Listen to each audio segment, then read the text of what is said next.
Welcome to Cybersecurity Connection. This is where we bring you, the host, a viewer, a new nightly cybersecurity recruiter each and every night. Tonight we will discuss the LinkedIn career interest page in depth. We will discuss the cybersecurity career pathway again. If you have any questions, please comment. We will answer the questions throughout the feed and, of course, at the end. If you look under the video, there are links to various content we will discuss during the live discussion. My guest host tonight is Sherreice Abrams. Over to you. Thanks, Justin. Hi, everyone. Again, I am Sherreice Abrams, and I'm a technical recruiter within the Atlanta metro area. I work with The Goal Inc., which is based or headquartered out of Reston, Virginia. We are a minority-owned business with offices within Arlington, Virginia, Atlanta, Georgia, Raleigh, Tampa, Jacksonville, and Orlando, Florida. We basically specialize within cybersecurity and also too within the verticals of DoD, federal, commercial, and of course IoT. And I've been with the Goal for 6 months. I am somewhat new to recruiting. I do have a background that kind of stems back in 2006.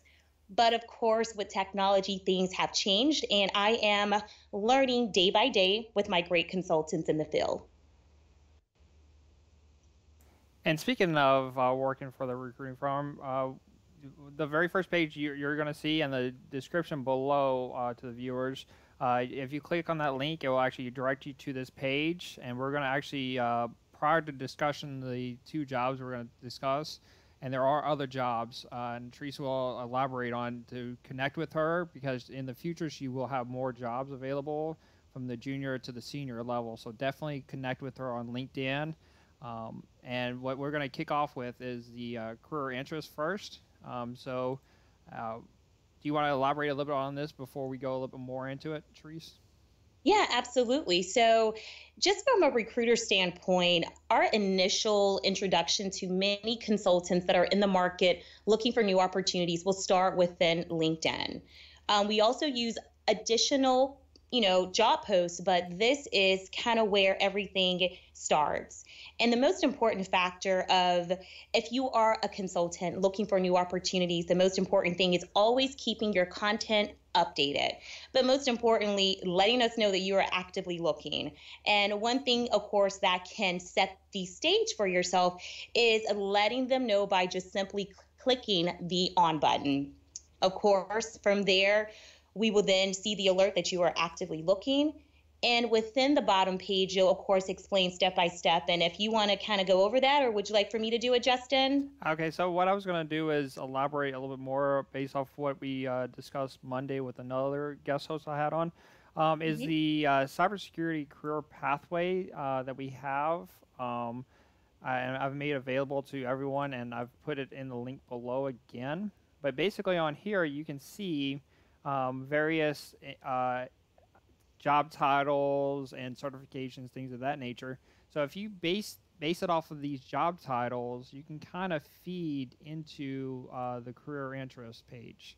So what I did was I tossed in pretty much almost every single cybersecurity or cybersecurity related topic that I could possibly think of to go in here. Now, there's a limit to it, right? So let's say I want to do like pen testing or something like that, right? They won't actually let you find that because LinkedIn says that that's not considered an actual searchable result.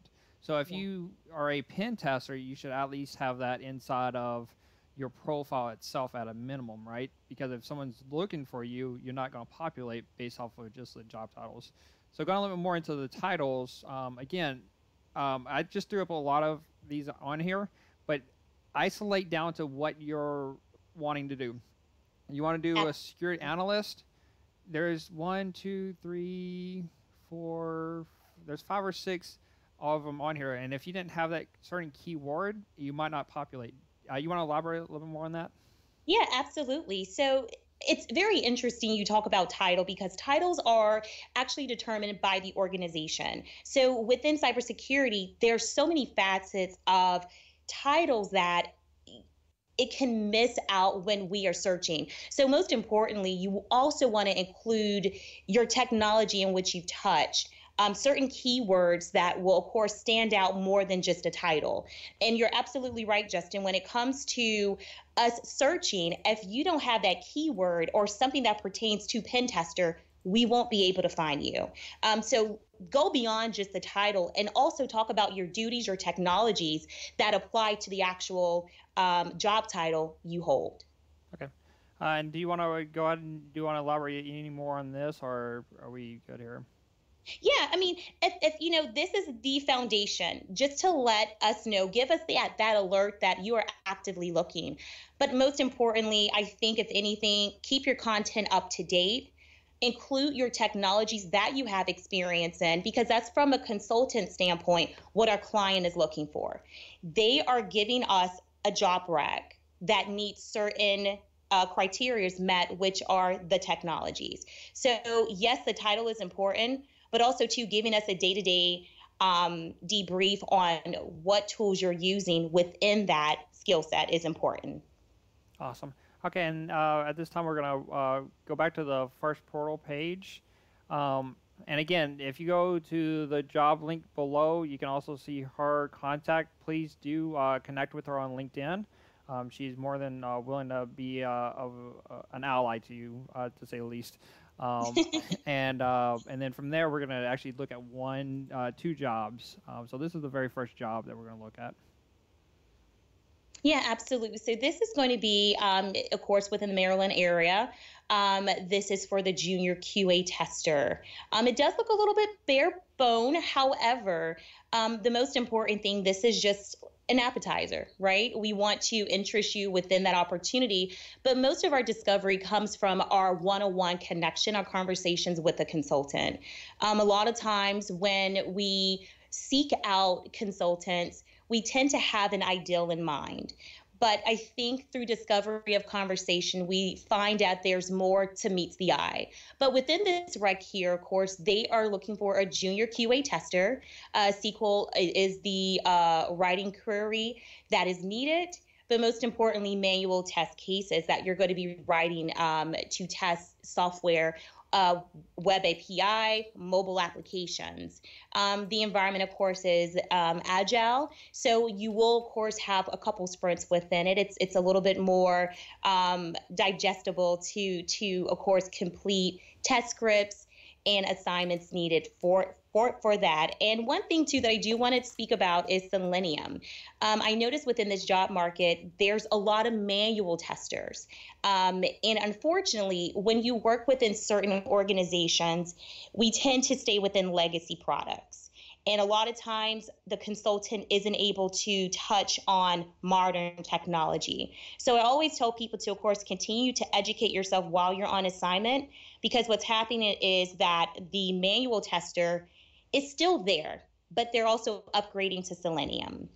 Selenium is an automation tool that, of course, helps speed the process and, of course, automates it. So within this within this job description, that's basically exactly what they're looking for. As I said, this is based within Maryland. So if you have any of the skill set listed, please don't hesitate to give us a call. We'll be more than happy, of course, to start that conversation, get a little bit more about your background, and vet you within our internal process to start the onboarding process, hopefully for a new opportunity.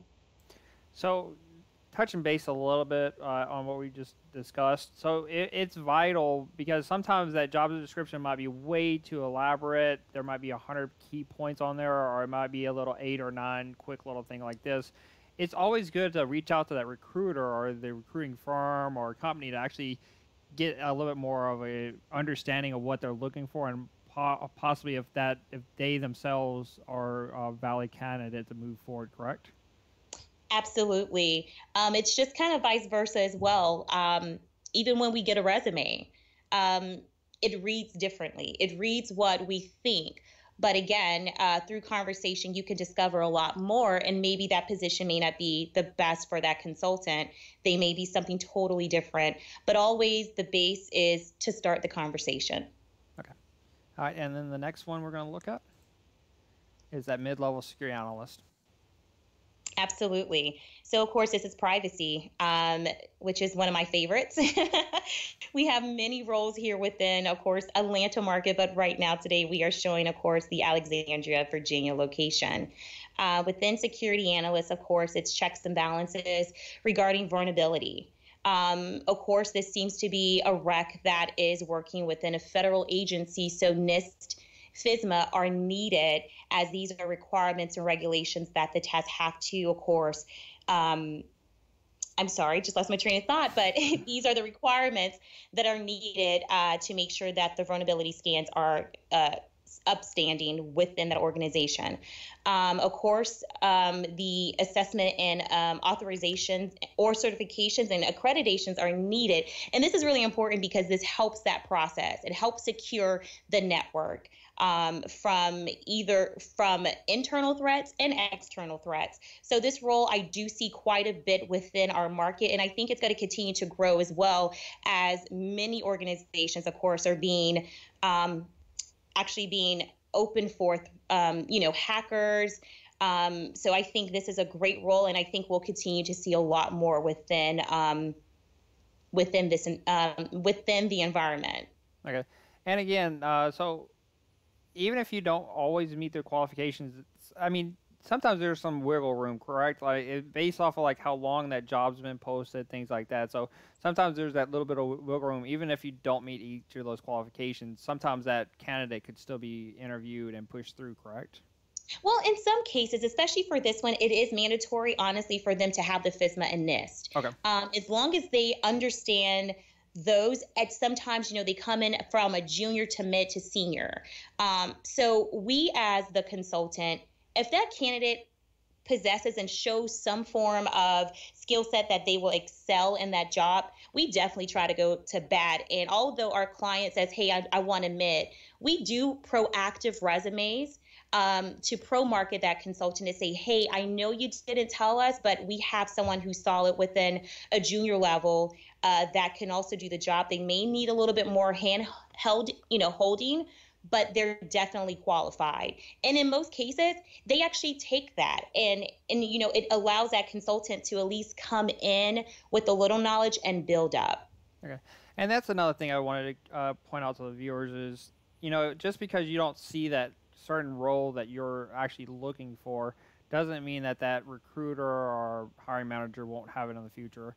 Me and Sherreice was talking earlier before the actual live event that she has actual roles that are coming out next week that they're still waiting to be published and things of that nature. So you kind of, once you form that contact, they can come back again, a week, 2 weeks, a month from now and say, hey, I have that role that we discussed. It fits you. Are you still interested?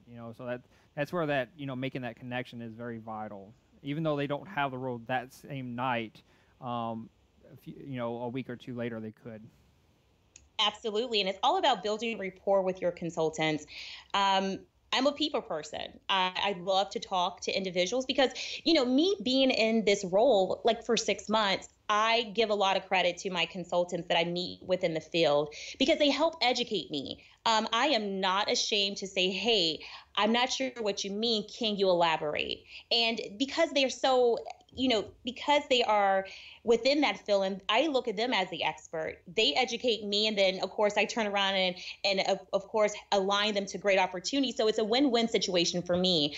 But it's nothing wrong with keeping that line of communication open because you're absolutely right. It may not be something available today, but it would definitely be something available tomorrow.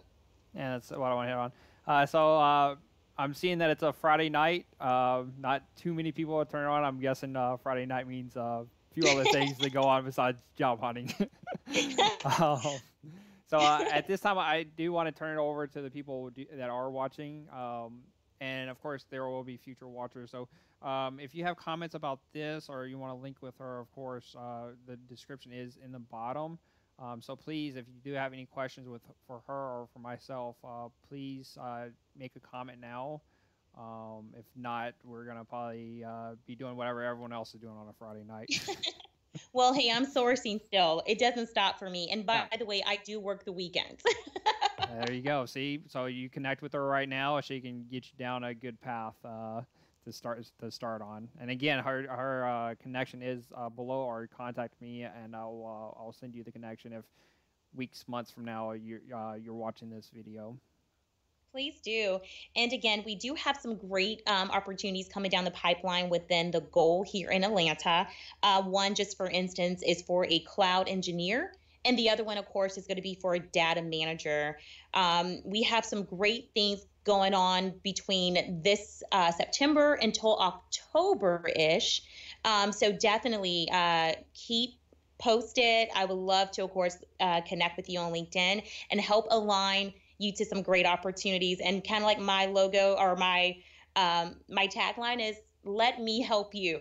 Definitely, I'm looking to help the market find some great opportunities as we house them within the goal.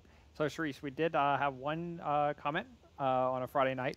So Vladimir is asking, can we email our resume directly to you? Oh, absolutely. You can email them at S Abrams, so it's SABRAMS